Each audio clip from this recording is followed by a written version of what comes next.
El Señor Jesús nos dijo que amaríamos a Dios, o que Él nos llamaba a amar a Dios con todo nuestro corazón, toda nuestra mente, toda nuestra alma y toda nuestra fuerza.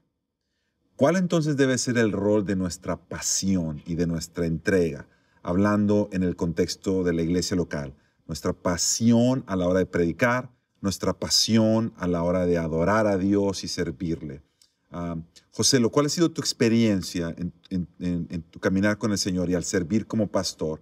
Primero, en manifestar tus expresiones o tu emoción o tu pasión o tu entrega a la hora de predicar. Bueno, la idea de predicación específica, yo creo que, como tú dices, es importante. Hay un rol para la pasión en nuestras vidas, porque ¿cómo no hemos de reaccionar apasionadamente a las verdades del Evangelio? Y la forma que lo veo específicamente en la área de la predicación es que no solamente debemos ser exégetas del texto en un sentido de entender el texto, pero también entender cuál es la emoción que ese texto quiere comunicar. Yo no puedo hablar de gozo sin gozo. Sí, sí. Tengo que comunicarlo con gozo. No puedo hablar de un pasaje que sea de corrección simplemente comunicándolo como si fuera una lectura de matemática. El texto tiene que ser como en cierta forma encarnado y comunicado dentro de nuestra personalidad. Obviamente yo soy un poquito extrovertido y se me hace más natural, pero a la misma vez dentro de nuestra personalidad es adecuado responder a las verdades del Evangelio de una forma que también nuestras emociones están representadas. Yo creo que porque se han abusado de las emociones, a veces queremos correr a todo lo opuesto y vemos en la Biblia expresiones adecuadas de emoción al responder a las verdades del Evangelio. Y hablando precisamente de eso, de si hemos abusado o si se ha abusado en ciertos círculos de las emociones, Jairo, en tus viajes y conociendo distintas iglesias en toda Latinoamérica, ¿qué pudieras tú aportar? Es decir, ¿estamos sobremanifestando nuestra pasión o estamos menospreciando nuestra pasión? ¿Qué es lo que tú ves cuando miras el pulso de las iglesias en Latinoamérica? Yo creo que la respuesta es sí. Sí. Estamos sobreenfatizando y subenfatizando, sobrevalorando y subvalorando, dependiendo en qué círculo tú te muevas. Yo creo que nunca voy a olvidar mi primera visita a Colombia. Yo fui a esta congregación donde había como un buen momento de buen ánimo, había una buena conversación y la persona que se subió al púlpito, sus primeras palabras fueron: silencio, va a empezar el tiempo de adoración. Y ese ambiente que había de cierta jovialidad, de cierta comunión que había, se acabó. O sea, ya se acabó. Ya no hay por qué sonreír, no hay por qué compartir, no hay por qué disfrutar. Entonces tú dices, ¿qué está pasando? Porque estas personas, si genuinamente quieren compartir y quieren sonreír y quieren conversar, no estoy diciendo que se va a pasar el sermón conversando, pero ese espíritu de coinonía que aparentemente había, se murió a la hora de empezar el servicio de adoración. Entonces hay algo del ser humano que no estaba siendo manifiesto ahí. Pero también me ha pasado lo contrario. No me pasó no hace tanto tiempo en México. Estuve en medio de un momento donde literalmente no se podía escuchar la lírica de lo que se estaba cantando en el tiempo de adoración. Y donde empezaron a danzar y una joven se acercó a un compañero que yo tenía. Y la joven se acercó de una manera tal que él no sabía qué hacer porque él quería alejarla. Y eso fue porque ella estaba dando total rienda suelta a sus pasiones, a sus emociones, sin poner los límites correctos que el intelecto, más importante que el Espíritu Santo, debe hacer a todo lo que el ser humano es. Y entonces cuando vemos en estos dos extremos que son tan comunes en Latinoamérica, ¿cómo hacemos para encontrar un buen lugar en el centro donde podamos decir, quiero guiar a mi congregación a que sea una congregación expresiva, sí, y que reconozca que a Dios lo alabamos con todo nuestro corazón y nuestras fuerzas y emociones, pero que también las cosas se deben hacer decentemente y con orden, como dice la Escritura? ¿Cómo encontramos un lugar donde llevar a nuestra iglesia? Como pastores, ¿cómo manifestamos esta responsabilidad a nuestra iglesia? Yo creo que siempre tenemos que rezar a las Escrituras y que sean las Escrituras las que informe ese tipo de expresión. Obviamente es claro que hay lugares donde las emociones son lo que lideran y eso no es lo que es bíblicamente correcto. No queremos que las emociones lideren porque si son las emociones las que lideran, podemos llegar a cualquier cosa, pero queremos ir a las Escrituras y adecuadamente, guiados por las Escrituras, responder a estas verdades. Y yo se lo digo a la congregación a la cual sirvo, le digo, no podemos quedarnos iguales cuando escuchamos que nuestros pecados han sido perdonados. No es algo que me puedo quedar, así que bien, como si estuviese viendo una noticia. Y hay gente que me dice a veces, es que yo no soy apasionado. Yo digo, no eres apasionado en esto, pero estoy seguro que si tu equipo de soccer pierde, tú no vas a decir, parece que ellos hicieron menos goles que los míos. No, vas a estar apasionado. Hay cosas que nos apasionan y cuando el Evangelio tiene un efecto en nuestras vidas, eso tiene que salir como pasión.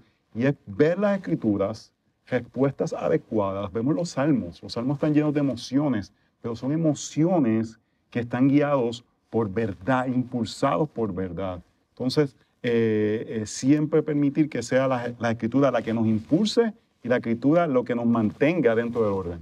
Entonces la Escritura, pudiéramos decir, es la que nos dicta dónde están nuestros límites o parámetros, porque entonces hay congregaciones que dicen, bueno, es que nosotros queremos ser guiados por el Espíritu, entonces hay unos lugares, yo creo que seguro has escuchado esto, de la letra mata, pero el Espíritu vivifica, y entonces si alguien estuviera escuchándonos así, que dijera, no, pero es que hay que darles rienda suelta al Espíritu y no contristar al Espíritu, ¿cómo pudiéramos decirles a ellos, Jairo, ayudarles a decir, sí, el Espíritu Santo es Dios, pero nunca va a hacer nada fuera de la Escritura y a la misma vez la Escritura nos va a llevar a que si no es por el Espíritu no podemos entender la Escritura bien? ¿Cómo pudiéramos ayudar a gentes así que están encontrando su lugar? Bueno, yo diría que a la hora de que nosotros admitimos que el Espíritu Santo es el que dirige la iglesia o la persona de Jesús a través del Espíritu Santo, debemos admitir que entonces hay una persona dirigiendo la iglesia, no las emociones tuyas o las emociones del otro, las emociones de cada cual. Y lo que muchas veces vemos es que en medio de la euforia que ocurre, no hay nada que está siendo organizado, que está siendo dirigido, que está siendo proclamado, que está siendo liderado, sino más bien denle rienda suelta. Pero si el Espíritu Santo es una persona, esa persona quiere que algo esté ocurriendo. Si el Espíritu Santo está llamado a glorificar a Cristo, si está ahí para apuntar a Cristo, ¿cómo la rienda suelta de las emociones que está ocurriendo ahí glorifica a Cristo? ¿Cómo ayuda a las personas a salir de ahí entendiendo mejor quién es la persona de Jesús, entendiendo mejor su pecado, entendiendo mejor la posibilidad de perdón que hay y entendiendo la necesidad de servir al otro como Cristo nos ha servido a nosotros? Si el Espíritu Santo también es el autor de la palabra, ¿cómo está siendo la palabra expuesta en medio de este ambiente donde estamos? Yo creo que José lo apuntaba a algo muy cierto, de que no podemos dejar que las emociones sean lo que tengan rienda suelta, sino más bien el pensamiento infiltrado por el Espíritu o guiado por el Espíritu. Yo a eso te diría entonces, ya que nosotros somos seres genuinamente emocionales y pasionales, aunque tenemos diferentes temperamentos, cuando nosotros no estamos siendo movidos por las verdades de la Escritura, una de dos está pasando. O no me las están predicando correctamente o yo no las estoy aprendiendo correctamente. Eso yo creo que es el problema que tenemos que apuntar. No es tanto si la gente se está sintiendo bien o si se está sintiendo libre porque cuando el Espíritu de Dios está ahí, sino si se está predicando la verdad que nos hace libre. Y entonces, si la gente no lo está aprendiendo, ¿dónde está el problema? ¿Será que no lo estoy aplicando correctamente? ¿Será que no estoy teniendo tiempo de discipulado, de comunión, donde eso pueda internalizarse en sus vidas? Entonces, yo creo que ahí es que debemos apuntar, no a las emociones, sino a la verdad. Eso no quiere decir, sin embargo, que nuestros cultos deban parecer mortuorios. Y yo creo que ese es un problema al cual el mundo, si puedo decir, el mundo reformado se ha ido como muy rápidamente a pensar, bueno, como había tanta libertad allá, libertad que era más que nada libertinaje, no, las cosas tienen que ser decentemente y en orden. Yo estoy de acuerdo. Pero un buen baile, por poner un ejemplo, donde tú ves dos personas moviéndose, si se hace decentemente y en orden, no estoy diciendo que se hace en la iglesia, tú vas a ver que hay dos personas sonriendo en orden, moviéndose con cierta dulzura, con cierto orden, con cierto... Eso es muy diferente a una loquera donde está pasando todo tipo de... tú sabes, no quiero decir género de música, que eso es lo que promueve. Me refiero con eso al baile, no que se baile en la iglesia, sino que aún en las manifestaciones culturales de regocijo, tú ves orden. Tú ves límites. Hay un varón y una hembra, y el varón tiene la mano arriba, la mano derecha, y la hembra la mano izquierda. Ese tipo de cosas puede manifestarse y debe manifestarse en la congregación. No tiene ningún sentido, dice Pablo, que en medio de una predicación se pare otro y venga y predique, yo tengo una revelación nueva, y luego viene otro, yo tengo otra revelación nueva, y luego viene... Pues ¿por qué lo permitimos en el tiempo de adoración? Donde hay una persona cantando y hay 5 más personas cantando otra cosa y otra persona vociferando. ¿Cómo se ve eso a la luz de 1 Corintios, por Sí, ejemplo? sí, entonces estamos hablando de oro. Algo que él está diciendo que es importante es que se ha malinterpretado el rol del Espíritu Santo. Mm. Y se ha visto el rol del Espíritu Santo simplemente como un ente para darnos emociones.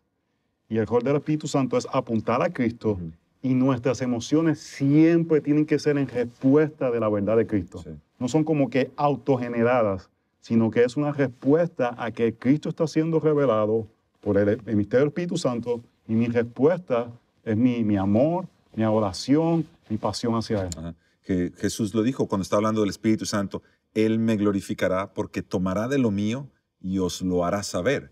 Entonces el Espíritu Santo, al traernos revelación de quién es Jesús y revelarnos a Jesús, Jesús es glorificado, nuestras emociones obviamente son impactadas ante esa verdad y en medio de ese impacto son encausadas y son encausadas de una manera bíblica, ¿no? De una manera que glorifique al Señor, que sea de bendición para los demás. Entonces, quizá pudiéramos decir a los que predican, lo que mencionabas, debe de comunicarse, los que predican o lideran o sirven a la congregación, nuestra comunicación de cómo comunicamos estas verdades esenciales del Evangelio importa.